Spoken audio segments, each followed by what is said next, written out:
పోయే నేను ఒక రోజు నా ఇన్కమ్ 6,000.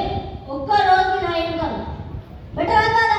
300 పెట్టా 6,000 పెట్టా. అసలు బండే లేదు. మేము గ్లామర్ బండి కొన్నాము 60,000-70,000 కావచ్చు.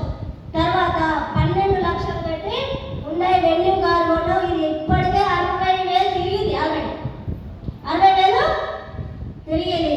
ఫస్ట్ బూట్ క్యాంప్ వచ్చినప్పుడు ఏప్రిల్ 23కి అయింది. 2023. నేను చెప్పిన 2024 జనవరి 1కు నేను కార్ దిద్దాను. అప్పుడే డిసైడ్ అయితేనే అవుతుంది. తర్వాత కొంటే ఎప్పుడు కొంటే నీకేం లాభం. ప్రతిరోజు గమనించాలి. నీ టీము నిన్ను గమనిస్తూ ఉంటారు. ప్రతిరోజు నాకు ఇట్లా వెళ్తుంది ఏం చేస్తుంది వెళ్ళిపోతుంది ఎక్కడ ఎన్ని మీటింగ్ చేసి మనకు 10 మీటింగ్ చేస్తే వాళ్ళు రోడ్డు చేస్తారు. మనం ఏం చేస్తారో 10 రోడ్డు ఇక్కడ వాళ్ళు నిన్ను గమనించుతా ఉంటారు.